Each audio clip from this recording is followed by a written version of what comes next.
ვეფხისტყაოსნის ეპოქა. ლია კიკნაძე, ხელნაწერთა ინსტიტუტის მეცნიერ თანამშრომელი, აკადემიური დოქტორი.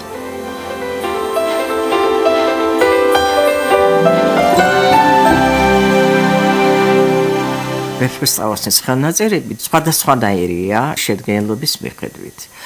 გასულ საუკუნის 60-იან წლებში სარგის საიშვილმა შეისწავლა ვეფხისტყაოსნის ხელნაწერები და 5 ჯგუფი გამოყო მათში. პირველი ჯგუფი გახლავთ ვრცელი, ანუ ძველი რედაქცია, მეორე ჯგუფი არის მოკლე, ვახტანგ მეექვსის მიერ შემუშავებული და დაბეჭდილი 1712 წელს. მესამე ჯგუფი არის კომპილაციური, ანუ შერეული რედაქცია, მეოთხე არის არტანოძვილი და მეხუთე გახლავთ 1851 წლის მარი ბროსის გამოცემის მიხედვით გაკეთებული ცალები, ანუ გადაწერილი არის ეს ხელნაწერი. ყველაზე დიდი მნიშვნელობა ვეფხისტყაოსნის კრიტიკული, ანუ აკადემიური ტექსტის დადგენისათვის აქვს ვრცელ, ანუ ძველ ხელნაწერებს, რადგანაც მათში ძირითადი თხრობა შემორჩენილია თითქმის ბევრი განსხვავებების გარეშე, ესე იგი თითქმის უცვლელად და ამიტომ საძიებელი არქეტიპი, ანუ ის პირვანდელი ვარიანტი ვეფხისტყაოსნისა, აი თითქოს მისი ნიშნები აქ არის შემორჩენილი. ეხლა რაც შეეხება ხელნაწერებს, რომ დავიწყოთ ქრონოლოგიის მიხედვით. ყველაზე ძველი გახლავთ ახალციხეში 1963 წელს ხელნაწერთა ინსტიტუტის ექსპედიციის მიერ მიკვლეული 2 ფურცელი ვეფხისტყაოსნისა. ამ ექსპედიციას ბატონი ილია აბულაძე ხელმძღვანელობდა, ინსტიტუტის მაშინდელი დირექტორი. ეს 2 ფურცელი იყო გამოყენებული სრულიად უმნიშვნელო ხელნაწერის წყტის გასამაგრებლად, ანუ ხტაში იყო შიგნი. დაშალეს და აღმოჩნდა ვეფხისტყაოსანი. ვეფხისტყაოსნის 2 ფურცელი. ეს ფურცელი რა თქმა უნდა სხვადასხვა ადგილების არის. შეიცავს 2-ვე 24 სტროფს. ანუ თითო გვერდზე ეწერა 6 სტროფი.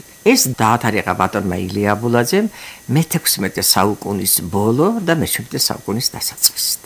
მაშასადამე ეს 2 ფურცელი არის ყველაზე ძველი. შემდეგი ხელნაწერი მამუკა თავაქარაშვილისეული გახლავთ 1646 წლისა თარიღიანი ხელნაწერია და დღემდე ეს ხელნაწერი იყო მიჩნეული ყველაზე ძველად 1646 წლისა. ეს ხელნაწერი შეიქმნა სამეგრელოში ლევან მეორე დადიანის კარზე მამუკა თავაქარაშვილის ტყვეობაში. მამუკა თავაქარაშვილი ლევან დადიანს 23 წლის განმავლობაში ყავდა ტყვედ და სწორედ მისი ბრძანებით და მისი დაკვეთით არა მარტო გადაწერა რომელიღაც ხელნაწერიდან, მან დაურთო 39 ილუსტრაცია. ამ ილუსტრაციებში გახლავთ მომგებელი, რომელიც დაუკვეთავდა ხელნაწერს, ლევან მეორის პორტრეტი, შოთა რუსთაველისა და თავად მამუკას. შოთა რუსთაველი კარნახობს თითქოს მამუკას და მამუკა იწერს ტექსტს.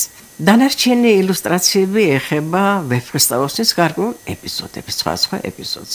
ეხლა ქაღალდი გახლავთ ევროპული. ესე იგი შედგენილობა არის საკმაოდ რთული, მას აქვს პლასტები, ანუ ფენები, სხვადასხვა აბედაგე და დაკლია რამდენიმე სადაც დაზიანებული იყო ფურცელი, ის ფურცლები აღდგენილი არის ვახტანგ მეექვსის გამოცემის მიხედვით. ისე გახლავთ 1646 წლისა. საქართველოს ოქროს ხანა. პოლიტიკური და კულტურული რენესანსის ეპოქა. შოთა რუსთაველის ვეფხისტყაოსანი.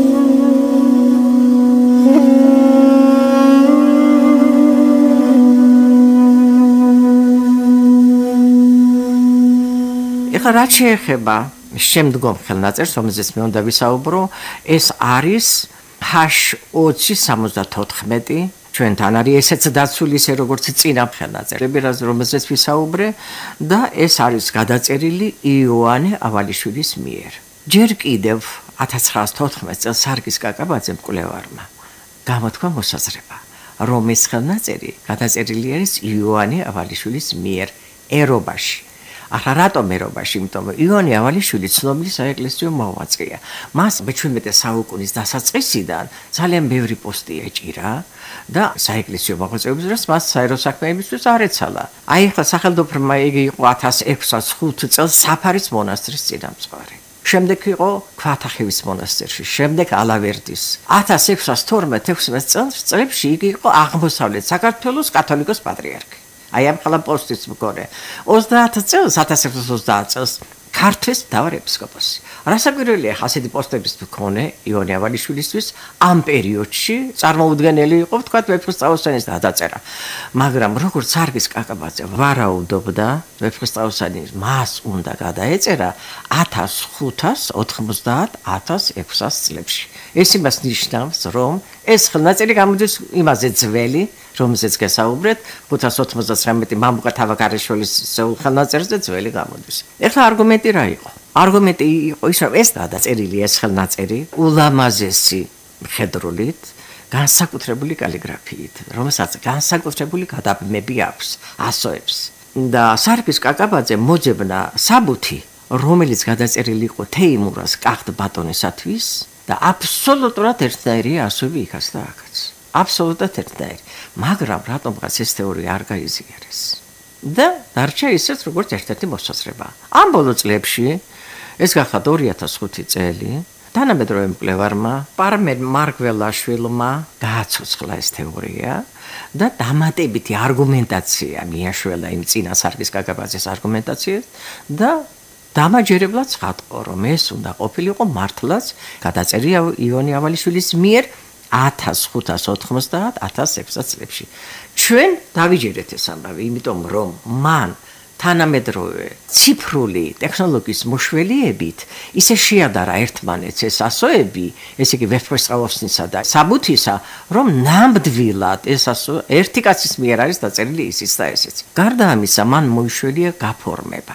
ხელნაწერი არის შესანიშნავად გაფორმებული. აშიები არის სხვადასხვა ფერის. რო ნახოთ, ესე იგი, აი გულს გაუხარდება ესეთია. ზოგი არის ლურჯი, ზოგი არის შინდისფერი, ზოგი არის ყვითელი და ეს ყველაფერი აშოები არის ოქროს მელნით არის მოხატული, გრავიურებით. ულამაზესი ხელნაწერია.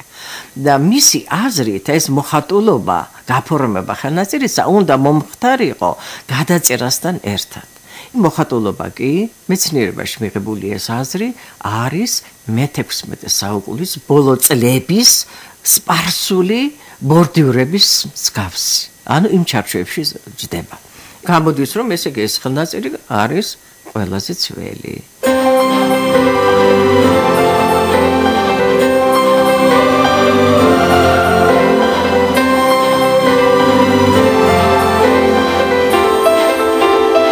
ვეფხისტყაოსნის ეპოქა.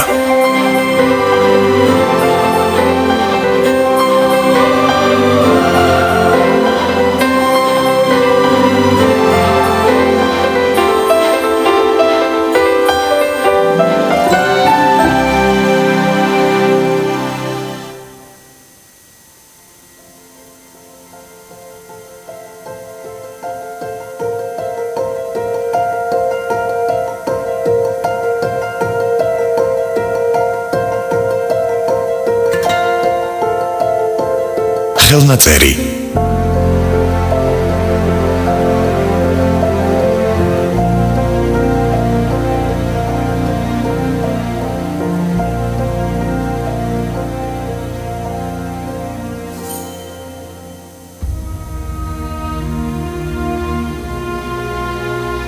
ეფრემ ასური და ლავსაიკონი. მანანა ჭუმბურიძე, იუსტიციის სამინისტროს ეროვნული არქივის ძველ საბუთთა განყოფილების უფროსი. ეს ხელნაწერი არქივში შემოვიდა 1723 წელს შიომღვიმის მონასტრიდან. შიომღვიმის მონასტერში მოხვდა